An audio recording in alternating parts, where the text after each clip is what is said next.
అలాగే మన ఆవాలు తీసుకున్నాం అనుకోండి, ఆవాల్లో కూడా బోల్డ్ గుణాలు. ఈ తాలింపు గింజలు ఏవైతే ఉంటాయో ప్రతిరోజు మనం దాని గురించి పెద్దగా తెలుసుకోకపోయినా వేసుకోండి. ఎందుకంటే మీ ఆరోగ్యాన్ని డాక్టర్ దూరంగా ఉంచే ఏకైక ఆయుధం మన దగ్గర ఉంది, మన తాలింపు గింజలు. చక్కగా వేసుకుందాం. దీంట్లో ఉల్లిపాయలు, కరివేపాకు, పచ్చిమిరపకాయలు అన్నీ వేసి చక్కగా వేయించేసుకుందాం. దీంట్లో కొంచెం అంత ఉప్పు వేసేసి వేయించుకుందాం. పర్ఫెక్ట్గా టేస్టీగా వస్తుంది. ఇలా చక్కగా మన టాటా సాల్ట్ వేసేసుకుందాం. దీన్ని ఈ విధంగా చక్కగా కలుపుకొని దీంట్లో కొంచెం అంత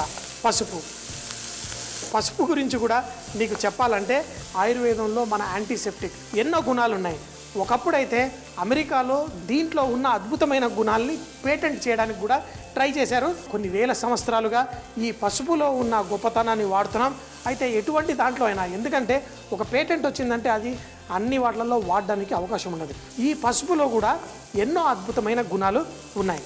ఈ ఉల్లిపాయలు వేగుతున్నప్పుడు ఈ పెట్టుకున్న ఈ తెల్లటి కోడిగుడ్డు సన చక్కగా వేసేసి మనం వేయించేసుకున్నాం. ఎంతో చక్కగా.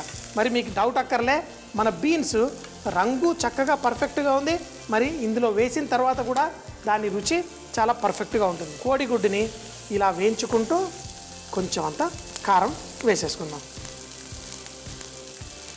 అలాగే దీంట్లో కొంచెం అంత జీలకర్ర వేసినా కొంచెం జీలకర్ర పొడి వేయడం అలవాటు. దీంట్లో కొంచెం అంత ధనియాల పొడి, అలాగే మనం కొంచెం అంత అల్లం వెల్లుల్లి పేస్ట్ కూడా వేసి మనం దీన్ని చక్కగా టాస్ చేసుకుందాం. చూడండి, ఇప్పుడు కోడిగుడ్డు చక్కగా వేగుతూ పర్ఫెక్ట్గా అవుతుంది.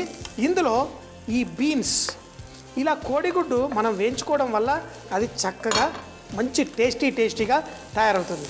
ఇప్పుడు ఇందులో మన బీన్స్ ఏవైతే నూనెలో ఉడికించుకున్నామో ఆ నూనె మీకు ఇప్పుడు దీంట్లో మాయమైపోతుంది. దీంతో పాటు మనం వేయించుకుంటూ దీంట్లో శక్తినిచ్చే అంటే కొబ్బరి ముక్కల్ని కొంచెం వేయించి పొడి చేసి పెట్టుకుంటారు ఇళ్లలో. అలా వేయించి చేసి పెట్టుకున్న కొబ్బరి పొడి, అలాగే వేయించిన నువ్వులతోటి కూడా పొడి చేసిన నువ్వుల పొడి. ఇప్పుడు దీంట్లో బోల్డ్ అంత శక్తి. తిన్న తర్వాత ఒకటి మంచి టేస్టీగా ఉంటుంది నువ్వులు, కోడిగుడ్డు. చాలామంది గోరుచిక్కుడు అలాగే దాంట్లో కోడిగుడ్డు పగలగొట్టి వేసేస్తూ ఉంటారు.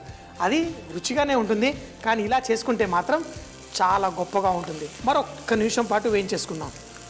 ఎందుకంటే గోరుచిక్కుడు ఇప్పటిదాకా వేయించలేదు, నూనెలో కేవలం బాయిల్ మాత్రమే చేసుకున్నాం. ఇలా ఒక్కొక్క టెక్నిక్ ఒక్కొక్క రాష్ట్రంలో వాడుతూ ఉంటారు. గోరుచిక్కుడు నీళ్ళల్లో ఉడికిస్తే దాని రుచి తగ్గిపోతుందని నూనెలో ఉడికిస్తారు. అంటే దాన్ని బాగా వేడెక్కిన నూనెలో వేయరు, గోరువెచ్చగా ఉన్న నూనెలోనే గోరుచిక్కుడు వేసి ఉడికించుకోవడం వల్ల చాలా మధురంగా, టేస్టీగా, డెలికేట్గా తయారైపోతుంది. ముదురున్న గోరుచిక్కుడిని కూడా ఈ విధంగా చేసుకోవచ్చు. మరి మన కూర రెడీ అయిపోయింది. సో మరి దీని టేస్ట్ ఒక్కసారి అమ్మ, అలాంటి వాళ్ళది నిజమైన ప్రేమ కాదు, అది వ్యామోహం. ఎగ్జాక్ట్లీ చిన్నత్త, నిజంగా ప్రేమించుకున్న వాళ్ళు అలా చేయరు. ఎంత మనసు విరిగిపోతే కన్న కూతుర్ని పట్టుకొని మా దృష్టిలో చచ్చిపోయా ఉంటుందా తల్లి? అది సరే అమ్మా, తన కూతురుతో తన మాట అనేటప్పుడు ఆమె మాటల్లో వ్యథ, కళ్ళల్లో బాధ గమనించావమ్మా? పెద్దబాబుకు బర్త్డే విషెస్ చెప్పు కూడా వెళ్ళాం కదా. ఊరికే ఎలా కాలిపోతుంది? మంట పెడితేనో పడితేనో తగలబడుతుంది.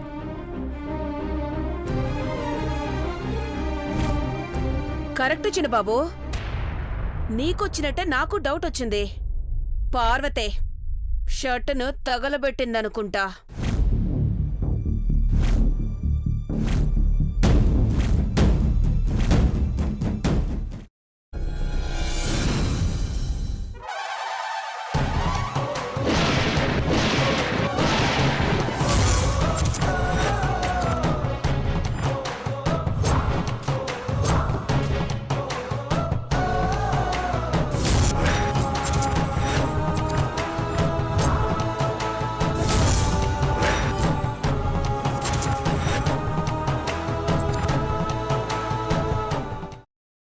తర్వాత పొట్టు తీసేసి చాప్ చేసి పక్కన పెట్టుకోవాలి.